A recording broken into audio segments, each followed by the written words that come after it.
Are you tech ready? Normally, we discourage people from relying on technology after a disaster because it might not be working.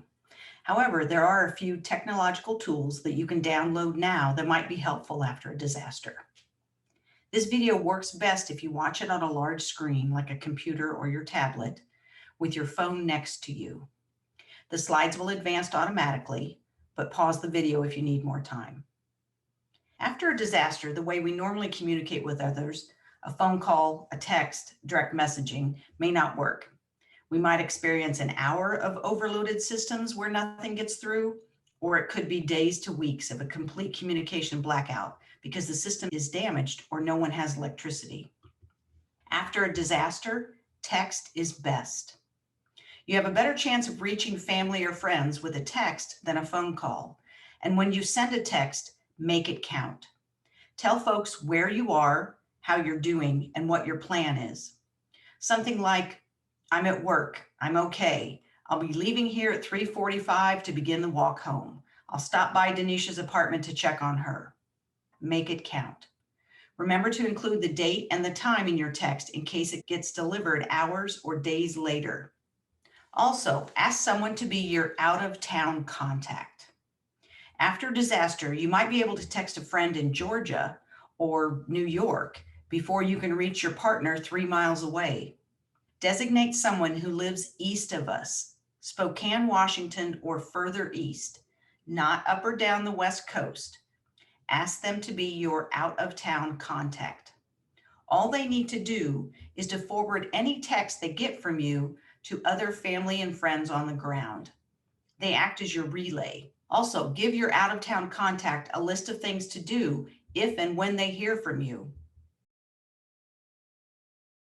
Maybe call your grandparents or post on your social media site that you're safe.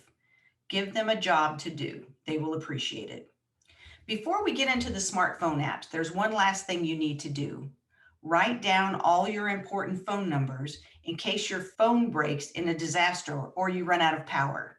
You might be able to borrow someone else's phone to send a text, but not if you don't know anyone's phone numbers. Once you have all your important phone numbers written down, put a copy in your backpack or your purse or your wallet, the glove box of your car, in your desk drawer, in your locker, in your lunch bag, wherever it makes sense. At the end of this video, you'll be reminded to find your out-of-town contact and also to write down those phone numbers. But for now, just a few more thoughts before we get started.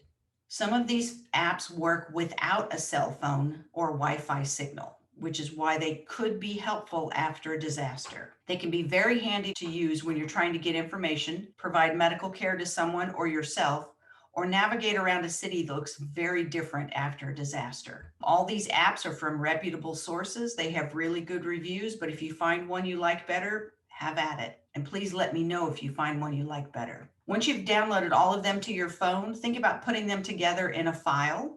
Label it emergency or 911, whatever you want, and it'll help keep your phone tidy. You'll be able to find all these apps if and when you ever need them. I'm going to leave this slide up for a bit. It's how to work a QR code if you're not familiar with it. The QR code is that square of black and white squares. If you point your phone at that black and white square, that QR code, it will take you to a website if you point your camera to it. If you already know how QR codes work, you can skip this slide and go to the next one. Remember, the slides will advance automatically. You can advance the video if it's too slow for you or pause it if you need more time. These first two apps warn you of hazards in your area. This one's the American Red Cross app. It will tell you about weather and hazard conditions in your area. But for that to happen, you have to let the app monitor where you are. If there is a disaster and you're involved, you can go to this app and mark yourself safe, and your family can check the American Red Cross and know that you're okay. So here's the QR code to download this app onto your phone. If the QR code doesn't work, then text "Get Emergency," all one word, no spaces, to 90999. This is how most of the slides from now on are set up. The QR code is there, and when there's an alternative, if you can't get the QR code to work, that will be there as well. So that's our first alerting app. Here's the second one. This one's from FEMA. Again, you get alerts in real time from the National Weather Service, but they have to know where you are. It will help you find local emergency shelters, and then this is how you download it to your phone. This one does not have a QR code. These next two apps have to do with responding to someone who's having a cardiac emergency. The app is called Pulse Point. If you have this app and it's turned on, you will be notified if someone nearby is having a cardiac emergency and may require CPR. It can direct you or potential rescuers or 911 operators to the exact location of the closest automated external defibrillator, or AED. You can also find the nearest Stop the Bleed kit.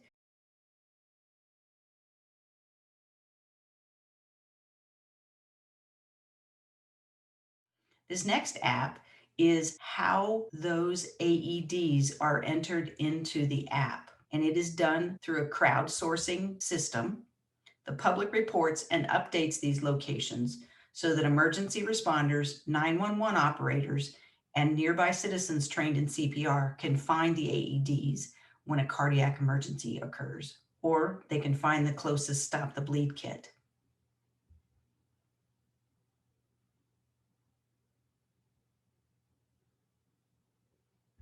The next 7 apps will work even if you don't have cellular or Wi-Fi signal. This is like carrying a first aid book with you. It's from the American Red Cross, expert advice for everyday emergencies. If the QR code doesn't work, the American Red Cross also has a pet first aid app.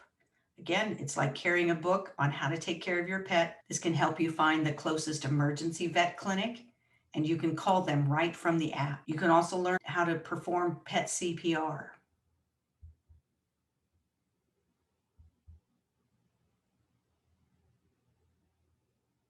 WebMD is a good one. You can look up conditions, check your symptoms, look up drug and treatment information, and again, get first aid basics.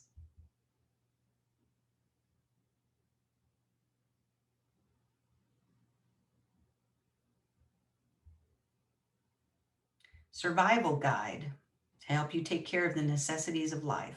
How to signal for help, how to navigate safely, and then first aid again.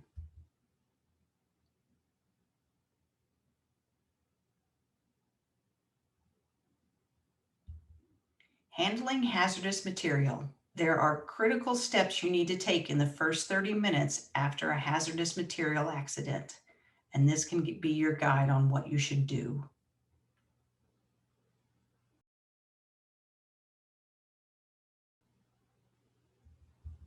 Google Translate. This is really good if you're traveling, and also very good if you're in an emergency and you need to communicate with someone that does not speak your language. You can point your camera at text. Your camera and the app work together and it will translate that, whatever's written. You need to download the languages you want when you have internet access.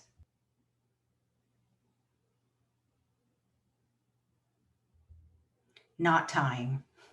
There are many more knots in these apps than you will ever need, but we couldn't find anything simpler.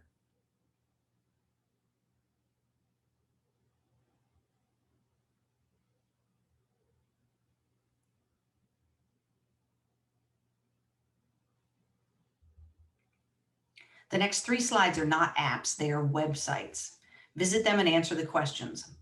Take your time, pause the video, answer the questions, maybe on a larger screen than your phone. Alert Seattle. This is how Seattle will get information out to the public after a large disaster. As soon as communications are restored enough for this to work, this is what they will use, and they will send out big information, big important information. So make sure that you're signed up for it. You can get information from the city of Seattle through a text, an email, a phone call, or through your social media sites. It's up to you. Customize it so that you get the information you want. There's the website and there's the QR code.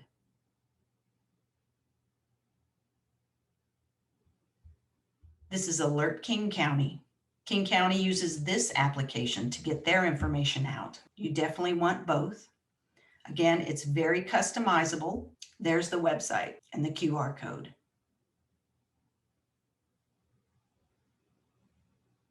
This is the last of the websites you need to visit.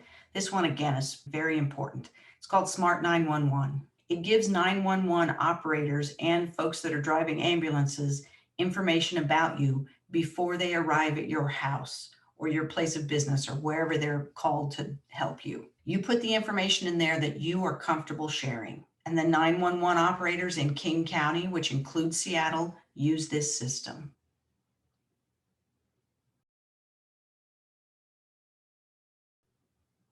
We're almost done. Next up is navigation apps. The city will look very different after a large disaster, a large earthquake. You probably already use a navigation app, but there's something that you have to do to make it truly helpful after a disaster. And that's download the maps onto your phone so that they're available when you don't have any cell service. These maps work without Wi-Fi or cell phone signal. They'll help you navigate when things look different, but you have to take this extra step. There are 2 navigation apps I'm going to recommend. Please use both because they have different strengths. Maps.me and Google Maps. And here's all the information about them. That last QR code at the bottom will tell you how to download the maps onto your phone so that they're available when you're offline. Here's your to-do list. Find that out-of-town contact. Talk to them, put them on speakerphone, get everyone in your household talking to them, and explain what it is you need them to do. And all their job is to forward text messages that they receive from you down to the other people in your family. Your second task after ending this video is to write down those important phone numbers. Figure out what those numbers are, write them down, make several copies, and put them in multiple places. Visit those 3 websites, Alert Seattle, Alert King County, and Smart 911. Customize them and make them work for you. Save a map of your city to your mobile device before you need it. And then I encourage you to gather all these apps together into a folder on your phone, label it emergency or 911 or disaster, put them all together. It keeps your phone tidy and it'll help you find them once you need them. Congratulations, you're much closer to being tech ready. If you have any questions, comments, the apps don't work, the QR codes I gave you don't work, please don't hesitate to reach out and let me know at seattleprepares@gmail.com. Thank you very much.